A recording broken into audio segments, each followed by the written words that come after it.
Okay. One more. All right, come on now. You got this. I worked out and I have yet to eat, and it's been some hours, so that's why I'm trying to like. But I got food in the kitchen ready, not ready to eat. I'm making homemade Chipotle again, busting every time. But I wanted to get these videos out the way and then, prepare my Chipotle. If y'all want me to make a step-by-step video of how to make Chipotle and all the ingredients and measurements and stuff, let me know that in the comment section below. But let's go.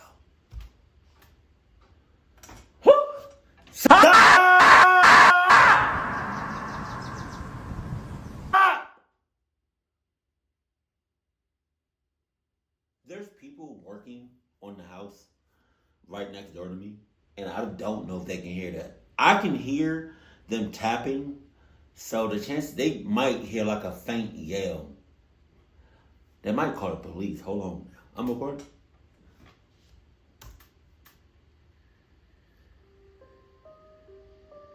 Right. God, I can't. If I'm ever camping, the furthest I would ever go out is 10 feet from my house. And even then, that's a little, But to come out, 600 miles away from your house, Jesus Christ. This happened just this summer. My best friend Jonah and I are both in college and are outdoorsy kind of people. Right. We'd go on hikes and sometimes camping when we had the chance. So this year when classes were out for summer, we made plans to go camping by a lake that was a couple hours from us. Now, it's fair to say we weren't experts at camping, but we also were not clueless either. We knew what we were doing and didn't stay longer than what we knew would be safe. We set out on the trail in the morning, prepared for 2 full nights. The hike took a bit longer than it was supposed to, but we got to the lake around midday. From what I know, there's hundreds of trails leading to this lake because of how big it is, and there were so many places to camp at that it would be unlikely to run into anyone else. We didn't want to have to talk to other people, so when we arrived and saw that nobody else was here, we were feeling good. Oh, yeah. The first hour, we just sat down and rested from the long hike. Then we put our tents up in the tree line just outside of the beach. By then, the sun was setting, so Jonah got a fire going, and I went out to collect some more dry sticks to keep it running. I picked up a few, not going too far from our tents, but I suddenly heard a noise from just in front of me. I lifted my eyes and looked ahead. It was getting dark, but I could still see most of the woods, and pretty far back, there looked to be a person. After looking for more than a couple seconds, I was able to see them walking and confirmed that it definitely was a person out there in the woods. I quickly walked back to the campsite and told Jonah about it. We weren't afraid or anything. It was just a little weird to have seen someone out here. I'm afraid. You lying. You capping like a mother clubber. I'll be scared for you. If you don't want to shit your pants, I'll shit my pants for you. I'll shit your...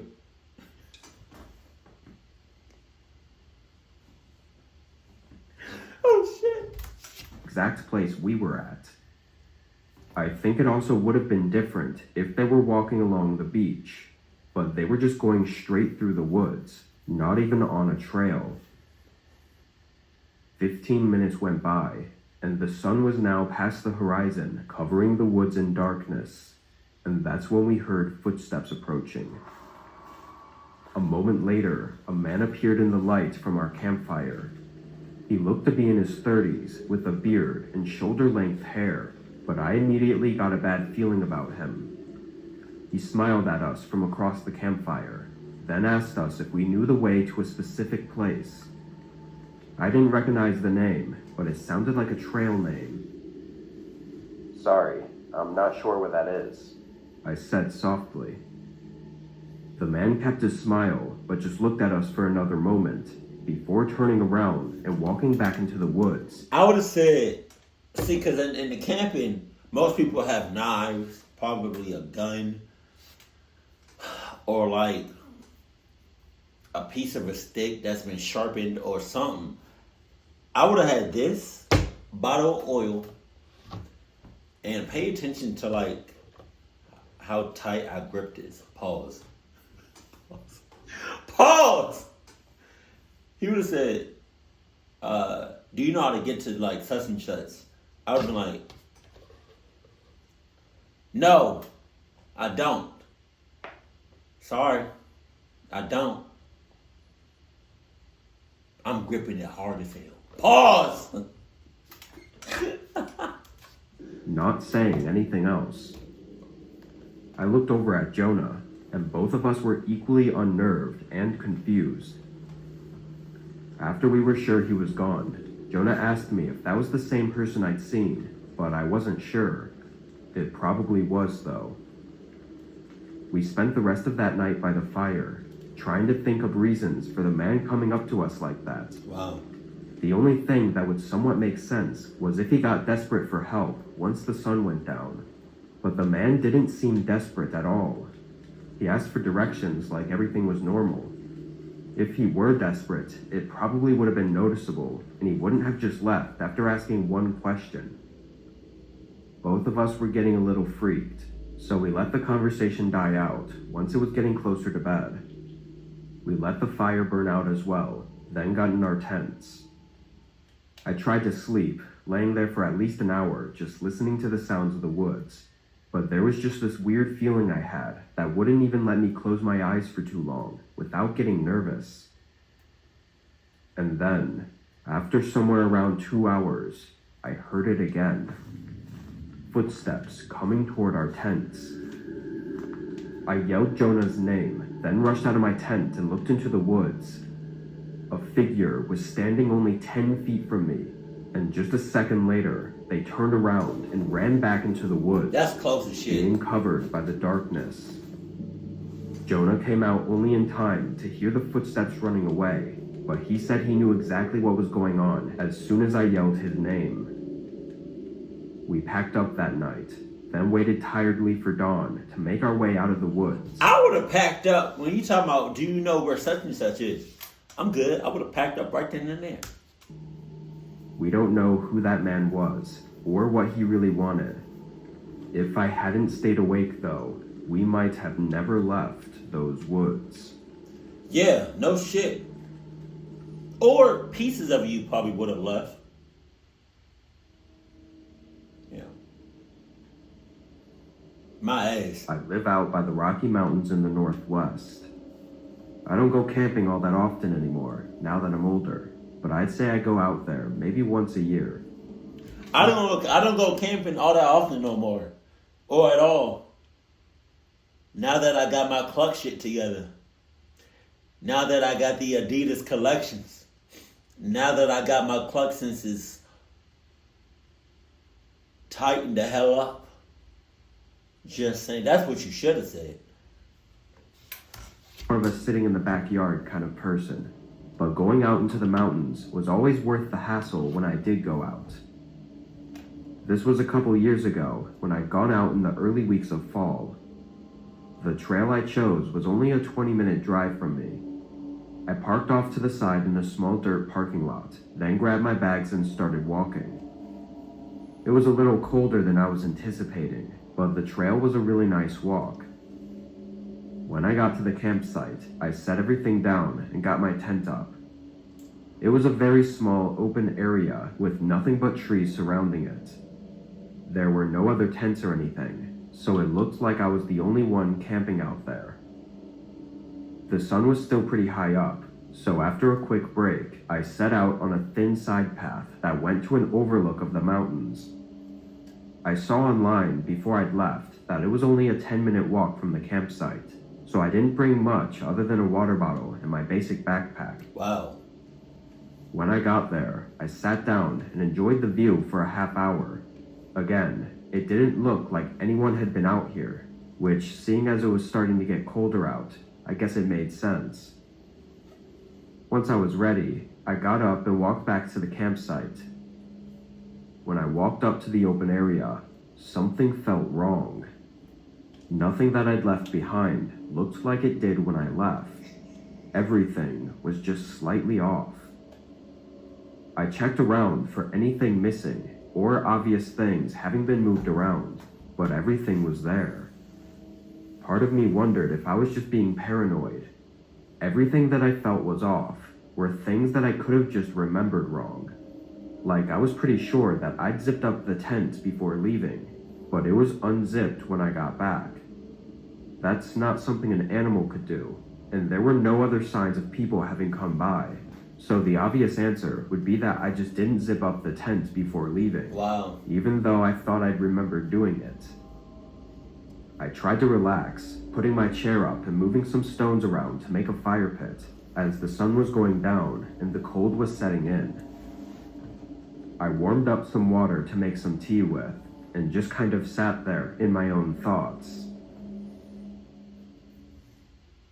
After some time, probably an hour, I heard someone walking. I turned toward the sound, seeing it was from where the trail was, but it was too dark now to see anything beyond the open area. While I watched and listened, it sounded like they were coming in toward the campsite, but then there were a few seconds where I didn't hear anything.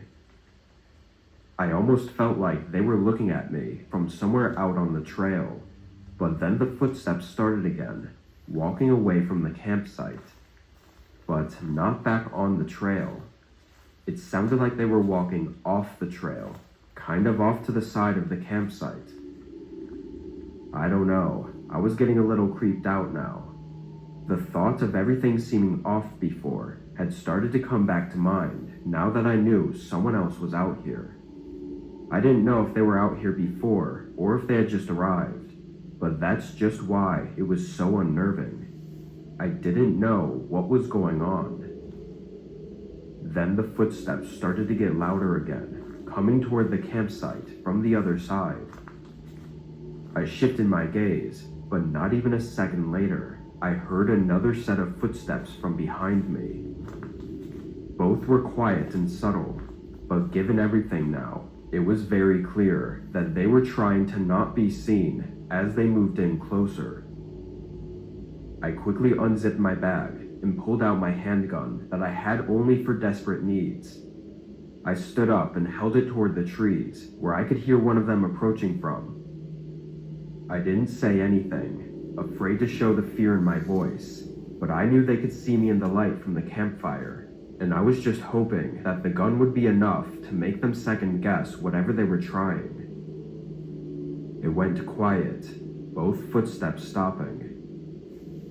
I turned all around, looking for any movement. After a minute of no sounds at all, I started to put things back in my bag, being careful to not put down my weapon for more than a few seconds at a time. I still hadn't heard them leave, so I knew they had to be watching me from somewhere out there. Once I got what I could fit in my bag, I started to make my way to the trail, leaving only the tent behind. From what I could hear, they didn't follow me out.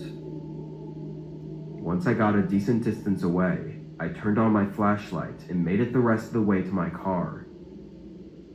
To sum it up, the police were useless in this kind of scenario. Whoever the two people were that were out there had never shown themselves, or really did anything at all. Don't get me wrong, it was very obvious they were planning something horrible, but there wasn't enough to go off of. But after my encounter, and seeing a lot of these situations happen to others as well,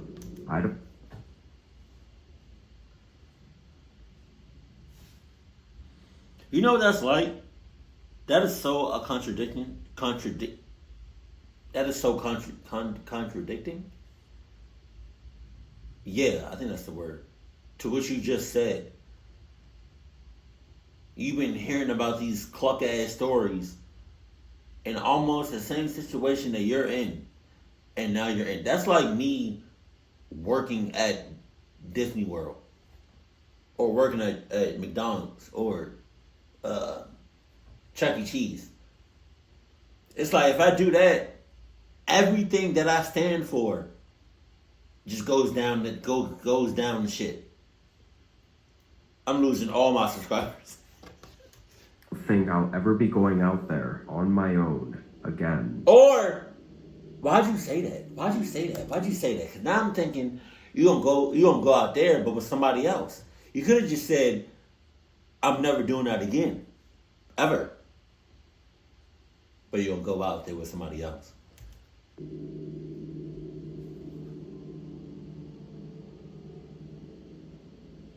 Right.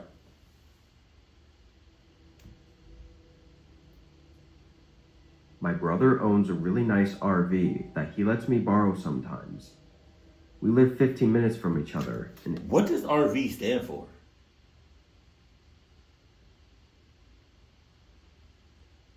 Road something? You would have thought RV stood for like house on wheels.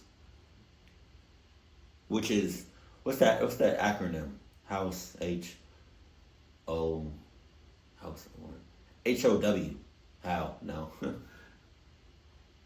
RV? House on wheels. House on road. HOHOR. What does the V stand for? I'm guessing y'all gonna tell me in the comment section. You know what else I don't understand? I don't know what it means. The store CVS. I said to somebody, I think I said this to Baby Girl, I think CVS stands for customers visit sometimes. a state that is known for camping, hiking, and just outdoor activities in general. It was last fall when I asked if I could borrow his RV to go camping out by a small fishing pond. The weather was getting too cold to comfortably camp in a tent, so the RV was perfect. I really just wanted to spend a few days fishing out there while enjoying the time to myself. I went over and picked up the RV, then drove it down to the pond. The trail definitely wasn't made for driving on, being narrow and only made of dirt, but I usually see tire marks all over it, so I knew that other people did the same as me. This time, though, the trail was clear of any other vehicles, and when I got to the pond, there was nobody else around. I parked off to the side in case anyone else did show up. Then I pretty much got everything ready and went out to fish right away. I had a couple beers and just sat back. It was really nice. By 5 o'clock, I started cleaning up and getting all my gear back by the RV. And as I did, a pickup truck pulled in from the trail. It was an older, rusty truck that looked like it had been through a lot over the years. There was no camper attached to it. It was just the truck. It had tinted windows though, so I assumed they were just using the truck to sleep in as well, which isn't the most uncommon thing I've heard of. They parked on the other side of the field and turned off their headlights, but stayed inside. I finished packing my things back into the RV and went in for the night. I looked out a few times to see if the truck was still there, so I could maybe introduce myself to keep God damn it! You just saying all the wrong shit that I want to hear. You know what would suck, but you would have to do? If it was like, alright, say I'm in your situation. Let's say I drove like 100 miles, right, to be isolated from everybody. I'm exhausted, I'm tired, like the whole nine, like I just want to kick back and relax. I get there, and literally a minute later, somebody walks up, come out. Hey, how are you? Now I got a job back home. Oh! from being weird, but nothing seemed to have changed. It was a little strange to not say hi when you drove out into the middle of nowhere and happened to be in the same vicinity as someone else, but I just went on with my night, getting in bed and falling asleep by 8. At some time during the night, though, I woke up for a minute after hearing a car door open and close. I remember checking out the window and not seeing anyone, and then going right back to sleep. In the morning, I got up and made breakfast, then went back out to fish. The truck was still in the same exact spot as before. It didn't look like they'd done anything, or even left the truck at all. I sat out there fishing for well over 3 hours, not seeing any movement from the truck. It was actually getting really unsettling. Either someone was in there and for some reason not leaving at all, or they had left in the middle of the night when I heard the door open. Both were not normal and made me feel uneasy. I ended up spending the rest of the day in the RV. I couldn't help but feel like they were watching me from inside their truck the whole time I was out there fishing. While in the RV, I looked out the windows multiple times, checking for any change in the truck. But then at just about 7 p.m., I heard the engine to the truck start. I looked out the window and watched as they pulled around and slowly drove up to the trail, like they were about to leave. But then they stopped right in the middle. A few seconds passed before the truck shut off. I would have been like, telekinesis. Excuse me. Boom. Yeah, my bad. Yeah, sorry. Please get out of my way. And I would have just flew you guys about 1,000 yards to the right. Seeing them blocking off the trail immediately made my stomach drop. A man stepped out, clearly in a rush, running up to the bed of his truck and grabbing something out of the back. Then he faced the RV. I left the window and locked up the door, hearing footsteps running toward it as I did. The door started shaking aggressively as they tried pulling on it from the other side. My mind at this point was almost in this foggy state where I just had no idea what to do. I ran to the driver's seat and started up the RV as it sounded like the man was trying to pry the door open. I pressed on the gas and went toward their truck, slowing down as I approached the back of it. Hearing the man chasing me down though, I pressed the RV against the truck and pushed it as the man ran over and tried to get back in. Before he could, it slid off the trail and opened up a path for me to get around. I drove out of there and didn't look back until I was on the road. I went a little ways down before I called the police to report what had happened. By the time they got there though, the truck and the man were gone. I can't be sure as to what the man was intending to do. The obvious answer is that he was trying to rob me, both of the RV and everything in it. But then why did he spend so long watching me and setting up a whole trap? Why not just block it off right when he arrived and do everything quickly? It felt like he was watching me, seeing if I was alone, as if he were planning to do more than just taking the vehicle and leaving. I think that if things had gone differently, I would have never been seen after that night. Shut up. Shut your ass up. You know what it was. You knew what it was when that person in the truck drove up and he was somewhat close to you. You knew what was up. I don't want to hear nothing you got to say. Cluck. If you ever, I would feel like if you ever in an isolated, area, and somebody drives up or walks up or just out of the blue right next to you, pretty obvious on what you got to do. I don't know if people like to play games. Like, I don't know if the people that find themselves in these situations likes to play games, or they honestly don't know what to do. But I'm going to need people to get it together. Keep it cool, keep it classy, and I love you. Stay happy. My family.